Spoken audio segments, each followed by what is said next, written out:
오늘 시간은 반가로 3번으로 예루살렘 멸망 방법입니다. 에스겔서가 흩으심과 모으심에 대한 여호와 하나님 예언이 나와 있는 건데요.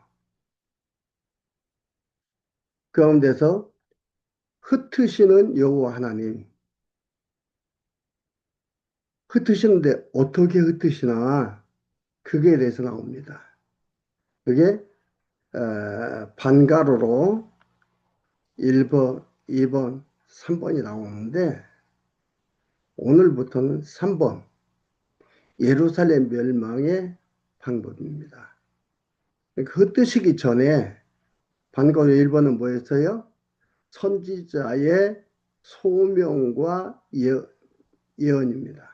선지자, 에스겔 선지자를 부르시고 사명 주시고 예언하도록 하시는 게 나와 있고요. 두 번째로는 예루살렘 멸망의 원인이에요.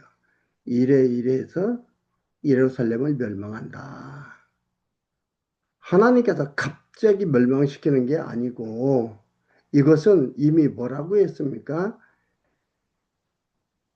모세를 통해서 너희가 가나안 땅에 들어가면 잘 먹고 살찌고 이러다 보니까 너희들은 우상을 섬긴다. 이방신을 섬기고 하나님을 잊어버리고 산다. 그랬습니다. 근데 그 예루살렘 멸망의 원인이 그 죄악이에요. 우상 숭배하는 거예요. 하나님을 섬기지 않는 것. 즉, 주술에 살아가는 거예요. 그리고 오늘부터 볼 부분은 17장에서 24장까지인데 예루살렘 멸망의 방법입니다. 막연하게 하나님께서 너희들 이런 죄로 멸망한다. 이렇게 말씀만 하시는 게 아니라 이제는 구체적인 방법을 얘기합니다. 이것은 무엇을 얘기하냐? 하나님 여호와시다 이 말이에요. 이 구체적인 방법도 여호와 하나님께서 모세를 통해서 예언 언약하신 거예요. 너희들이 이런 환난과 이런 일들이 있다. 이런 일을 당하게 된다라고 멸망의 방법에 대해서 말씀을 드렸고 그 말씀 그대로 지금 예루살렘 멸망의 방법을 에스겔 선지자를 통해서 예언하도록 여호와 하나님께서 말씀을 주어서 그 말씀대로 전한 걸 볼 수가 있습니다. 이상으로 보여주시고 전하게 하시는 거죠. 그 가운데서 양가로 1번 예루살렘 멸망을 예언합니다. 뭐 멸망에 대해서 예언하는 것은 한두 곳이 아니지만 다시 한번 멸망을 예언하는 게 17장에서 20장 44절까지 나와 있습니다. 동그라미 1번은 멸망을 비유로 예언합니다. 멸망하는데 그 멸망하는 것을 먼저 비유로서 예언을 합니다. 얘기를 해주는 거예요. 에스겔서 17장에 나와 있고요. 18장, 19장은 범죄자 멸망을 예언하는 겁니다. 범죄한 자의 멸망을 예언하는 거고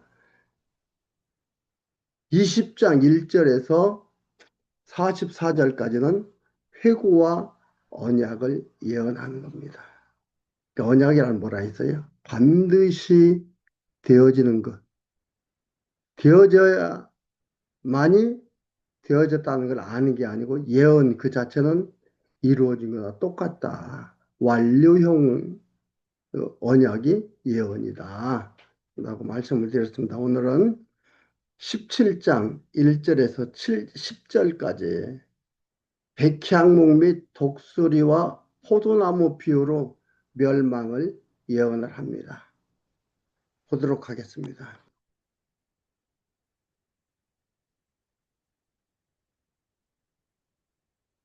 그러니까 모세에게 하나님께서 언약을 하고 그리고서 여기서는 뭐예요? 임박한 멸망을 에스겔 선지자를 통해서 예언하게 해서 하나님 여호와이신 것을 깨닫게 하는 겁니다. 그리고 그를 섬기며 찬양이 나오도록 하시는 거예요. 내가 찬양해야 하나님 기뻐하시는 게 아니고 하나님께서는 자충족하시는 분이기 때문에 우리로 하여금 삶의 환경, 주어진 환경들을 통해서 여호와 하나님을 깨닫게 하고 하나님을 찬양하게 합니다. 그리고 우리로 기쁨을 갖게 하고 하나님은 하나님의 언약 예언하신 그 뜻이 이루어짐으로써 충족하시는 거예요. 그것이 나로 말미암아 하나님께서 충족해 가시는 건 아니에요. 그것이 근본 원인이 아니라는 것을 여러분 기억하셔야 됩니다. 근데 우리는 가끔 착각하지요. 내가 하나님을 기쁘게 하는 거라고. 내가 열심히 안 하면 하나님은 슬퍼하시고 내가 열심히 하면 하나님 기뻐하신다고. 천만의 말씀입니다. 내가 하나님을 기쁘게도 하고 슬프게도 하는 그런 인생인지 아십니까? 우리는 여호와 하나님 깨닫도록 쓰임을 받고 있는 하나의 도구에 불과한 겁니다. 1절 말씀 보겠습니다. 여호와의 말씀이 내게 임하여 가라사대 인자야 너는 수수께끼와 비유를 이스라엘 족속에게 베풀어 이르기를 주 여호와의 말씀에 채색이 구비하고 날개가 크고 깃이 길고 털이 숱한 큰 독수리 이건 바벨론 왕을 얘기하는 겁니다. 비유로 얘기하는 거예요. 이 비유를 들어라. 그 독수리가 레바논에 이르러 백향목 높은 가지를 취하되 그 백향목은 유다 왕이죠. 높은 가지, 백향목 높은 가지는 높은 것은 유다 왕을 얘기합니다. 이 당시에 유다 왕은 여호야킨입니다. 취하되 그 연한 가지 끝을 꺾어 가지고 장사하는 땅에 이르러 상구의 성읍에 두고 또 그 땅의 종자를 취하여 옥토에 심되 수양버들 가지처럼 큰 물가에 심더니 그것이 자라며 퍼져서 높지 아니한 포도나무 곧 굵은 가지와 가는 가지가 난 포도나무가 되어 그 가지는 독수리를 향하였고 그 뿌리는 독수리의 아래에 있더라. 그러니까 상고의 성읍에 두고 상고의 성읍이라는 것은 바벨론 성읍입니다. 바벨론 성읍에 두는 건데 이것을 이제 비유로 얘기하는 거예요. 그것도 두고 그 땅에 종자를 취하여 옥토에 심되 수양버들 가지처럼 물가에 심더니 그 시드기야 왕입니다. 여호야킨 왕이 버림을 받고 시드기야가 왕이 되는 거예요. 그거에 대한 것을 말씀을 드리고 싶습니다. 또 7절에 날개가 크고 털이 많은 큰 독수리 하나가 있었는데 이건 바벨론 다음으로 강한 나라 애굽 왕을 얘기하는 겁니다. 앞에서 말한 독수리는 바벨론 왕 느부갓네살이고요. 여기 독수리는 애굽 왕입니다. 애굽 왕을 얘기하는 거예요. 그러니까 이가 애굽을 의지하는 거죠. 바벨론을 이겨보고 싶고 벗어나고 싶어서. 이게 역사에 그대로 드러났는데 되어지기 전에 하나님께서 에스겔로 하여금 예언케 하면서 비유로 말씀을 먼저 하는 겁니다. 응? 또 날개 크고 털이 많은 큰 독수리 하나가 있었는데 그 포도나무가 이 독수리에게 물을 받으려고 그 심긴 두둑에서 그를 향하여 뿌리가 발하고 가지가 퍼졌도다. 애굽을 향한 거예요. 여기에다가 포도나무를 바벨론 왕이 심어 놨는데 애굽을 향하는 겁니다. 어떻게 바벨론 왕이 시드기야를 세웠는데 시드기야가 애굽을 향하는 거죠. 이게 이 비유가 이제 그대로 예언이 되어지고 에스겔, 느헤미야, 에스더, 열왕기 하, 역대 하 후반편에 보면은 그게 그대로 되어진 게 나옵니다. 이걸 뭘 얘기합니까? 역사, 시간 세계 주관하는 장악하고 계신 분이 하나님 여호와다 이 말이에요. 그 모든 이방이고 이스라엘 유다고 할 것 없이 모두를 장악해서 그 일을 이루어 가게 하는데 여호와 하나님께서 하신다 이 말이에요.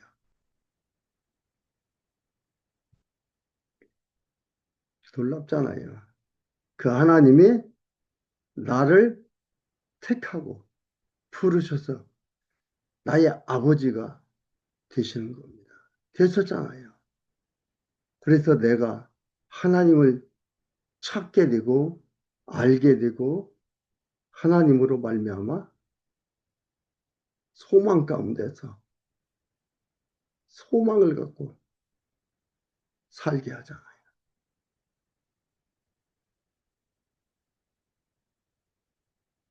8절 그 포도나무를 큰 물가 옥토에 심은 것은 가지를 내고 열매를 맺어서 아름다운 포도나무를 이루게 하려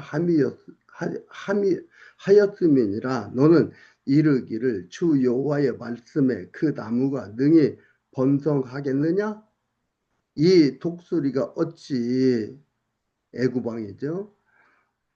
그 뿌리를 빼고 실과를 따며 그 나무로 시들게 하지 아니하겠으며 그 연한 잎사귀로 마르게 하지 아니하겠느냐.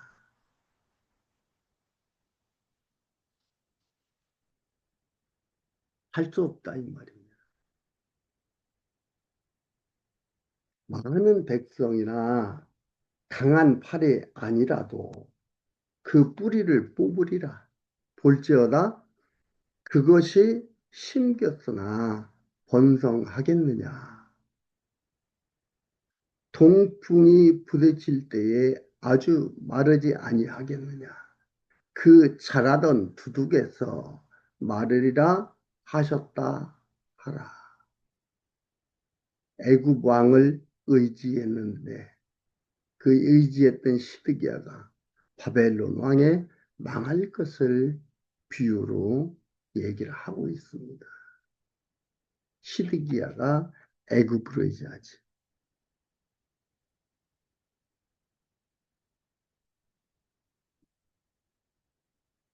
11절에서 21절까지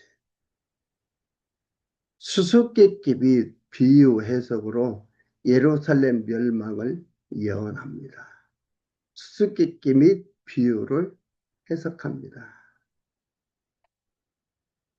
11절에 여호와의 말씀이 또 내게 임하여 가라사대 너는 패역한 족속에게 묻기를 너희가 이 비유를 깨닫지 못하겠느냐 하고 그들에게 고하기를 바벨론 왕이 예루살렘에 이르러 왕과 방백을 사로잡아 바벨론 자기에게로 끌어가고 해석해 주는 거예요. 패역한 족속이란 거예요. 지금 예루살렘을 얘기하는 겁니다. 유다를 얘기하는 거고요. 근데 바벨론 왕이 와서 그들을 잡아 끌어가고 그 왕족 중 하나를 택하여 언약을 세우고 시드기야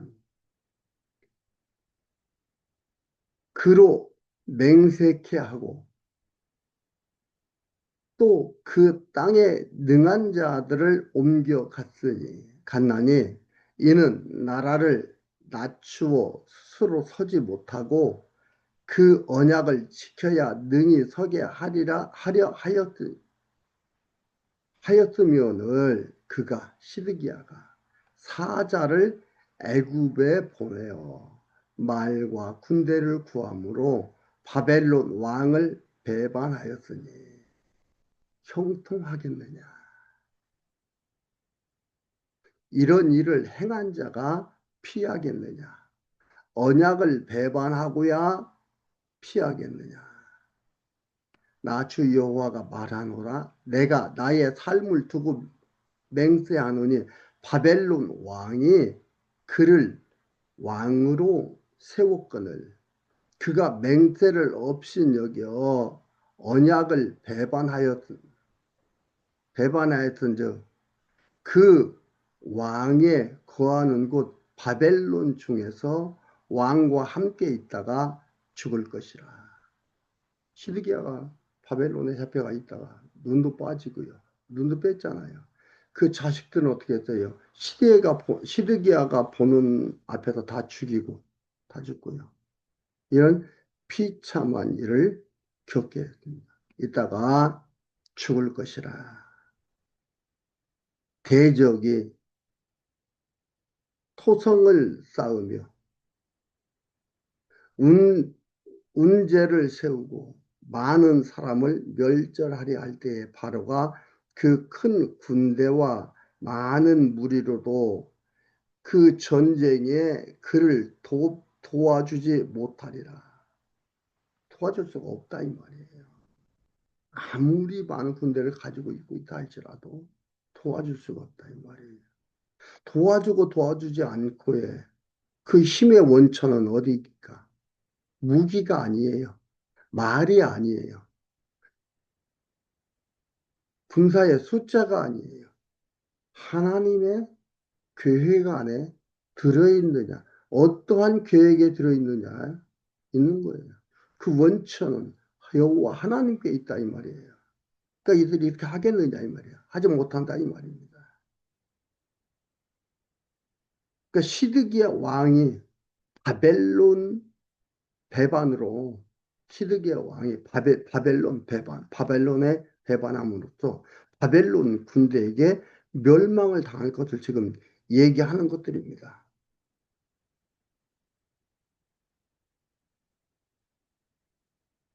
돕겠느냐 이 말이에요. 할 수가 없다 이 말이에요. 하나님께서는 지금 이렇게 해서 바벨론에 의해서 이들이 멸망하게 되어 있는 건데 이들은 애굽을 의지하는 거예요. 애굽이 어떻게 할 수 있겠느냐? 아니죠. 오늘 17절에 그렇잖아요. 바로가 그 큰 군대와 많은 무리로도 그 전쟁에서 그를 도와주지 못하리라. 애굽 왕 바로가 도와주지 못한다 이 말이에요. 없어도 못 도와주는 게 아니야. 많은데도 도와주지 못한다 이 말이에요. 도와주고 도와주지 않고 누구한테 있다? 그 주권이 여호와 하나님한테 있다 이 말입니다. 근데 나를 왜 안 도와주냐고. 저 사람 나쁘다고. 아니요. 하나님께서 약하게 하려면 도와주지 않게 합니다. 강하게 하려면 돕게 합니다. 그를 원망치 마시고 하나님께서 나를 이렇게 인도하셨구나. 내가 하나님의 자녀구나. 하나님이 지금 나와 함께 하시구나. 감사하면서 주어진 상황에 만족해가는 삶이 중요합니다. 없으면 안 쓰면 되는 거예요. 근데 없는데 빚내서 쓰는 겁니까? 아니에요. 하나님이 쓰면 안 되게 안 주는 겁니다. 18절 그가 입이 손을 내어 밀어 언약하였거늘 맹세를 없이 여겨 언약을 배반하고 이 모든 일을 행하였으니 피하지 못하리라. 언약했지만 언약 못 지킨다 이 말이에요.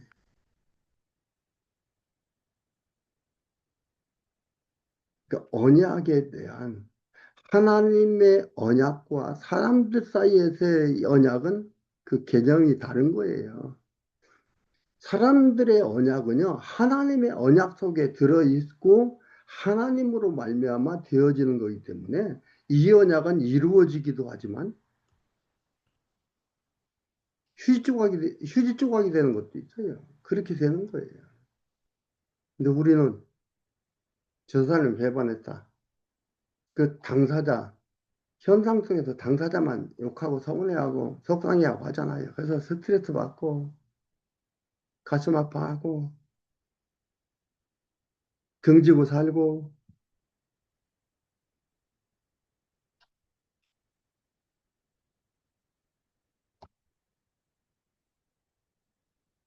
19절 그러므로 나 주 여호와가 말하노라 내가 나의 삶을 두고 맹세하노니 그가 내 맹세를 업신여기고 내 언약을 배반하였은즉 내가 그 죄를 그 머리에 돌리되 내 그물을 그 위에 베풀며 내 올무에 걸리게 하고 하여 끌고 바벨론으로 가서 나를 반역한 그 반역을 거기서 국문할지며 그 모든 군대에서 도망한 자를 다 칼로 엎드러질 것이요 칼에 엎드러질 것이요 엎드러질 것이니 나 여호와가 이것을 말한 줄 알리라. 이 국문이라는 것은 임금의 명령이 필요한 신분이에요. 엄중한 신분이죠. 엄중한 거예요. 그래서 국문이라 이렇게 사용을 합니다. 여기서도 국문이라고 하잖아요. 여호와 하나님께서 국문한다. 나를 배반한 즉 그 반역을 거기서 국문할지니라. 엄중한 신분이죠. 엄중한 거죠. 최고로 엄중한 거죠.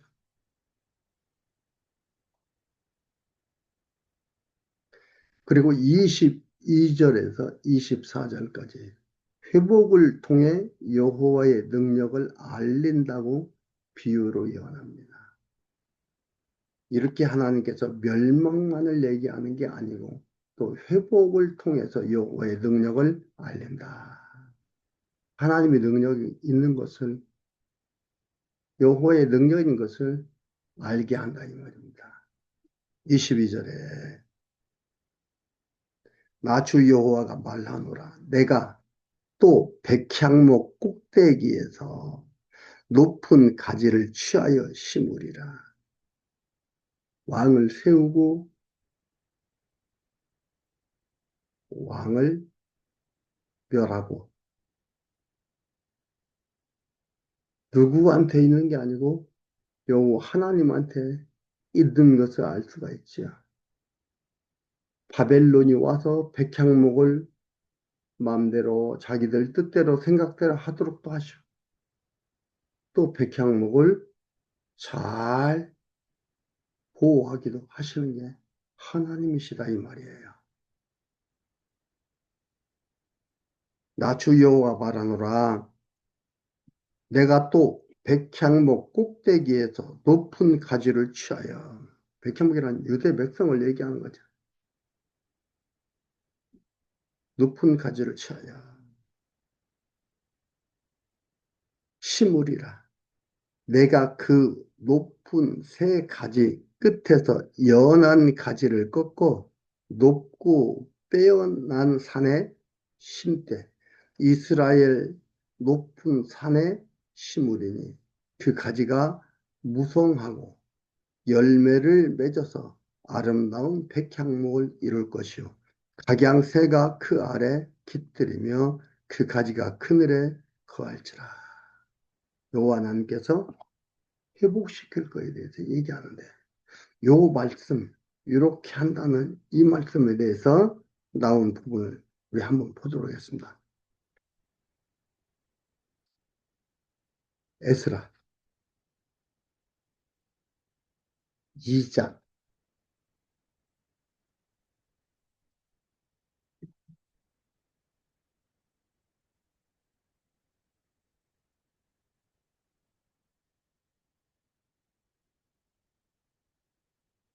에스라 2장 1절과 2절 봅시다.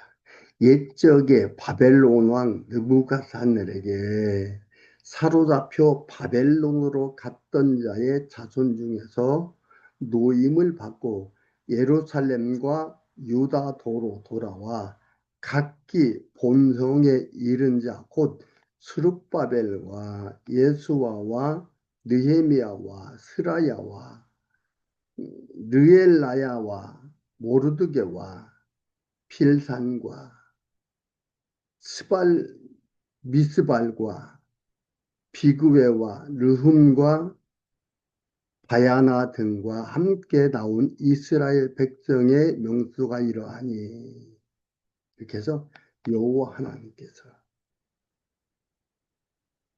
왕족을 호에서 돌아오게 해서 그들이 왕 노릇하게 해나가시는 거예요.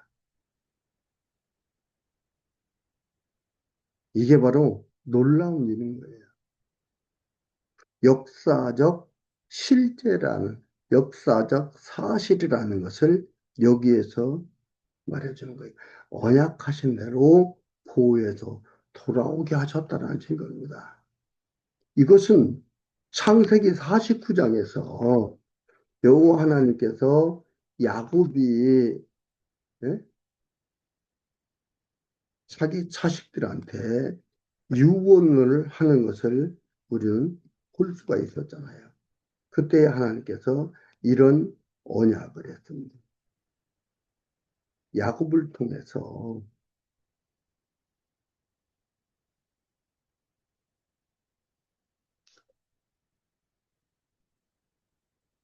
이런 언약을 했습니다. 49장 1절에 야곱이 그 아들들을 불러 이르되 너희는 뭐이라 너희의 후일에 당할 일을 내가 너희에게 알리리라. 장래의 일을 당한다 이 말이에요. 너희들이 가고 싶어서 가는 게 아니고 당한다 이 말입니다. 하나님의 뜻대로 되어진다는 걸 얘기합니다. 장래의 일이 내 뜻대로가 아닌 당한다. 수동형이거든요. 그러면서 야곱은 유다한테 이러고 합니다. 9절에 유다야 유다는 사자 새끼로다. 내 아들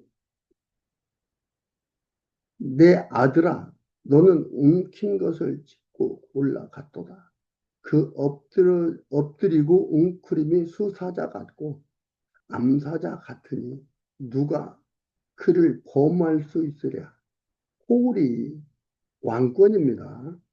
유다를 떠나지 아니하며 지리자의 지팡이가 그 발 사이에서 떠나지 아니하시기를 왕권 실로가 오시기까지 미치리니 실로라는 것은 예수 그리스도 메시아 메시아 언약입니다. 메시아 언약인데 메시아가 언약한 메시아가 오시기까지 미치리니 그에게 모든 백성의 복종하리로다. 완료형입니다. 완료형. 그대로 에스라서 2장 1절과 2절에서 여호와 하나님께서 이렇게 보호하시고 마태복음 이었어요.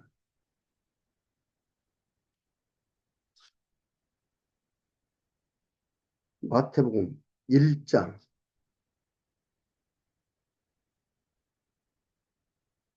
12절 13절입니다. 12절에 바벨론으로 이거한 후에 여고냐는 스룹바벨을 낳고 여기 스룹바벨이 뭐예요? 나중에 돌아오잖아요.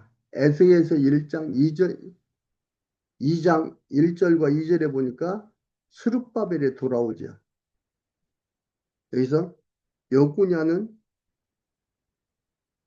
그래서 여기에서 여구냐는 스룹바벨을 낳고, 아니 스알데를 낳고, 스알데는 스룹바벨을 낳고,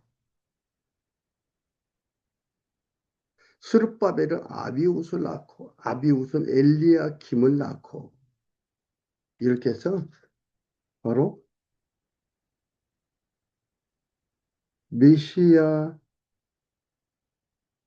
탄생을 언약하셨는데, 언약하신 대로 보호를 받고 이들이 바벨론에서 돌아와서 이, 이 혈통을 이어가는 것을 볼 수가 있습니다. 여호와 하나님께서 당신의 뜻을 이루기 위해서 이를 해 가신다 이 말이에요.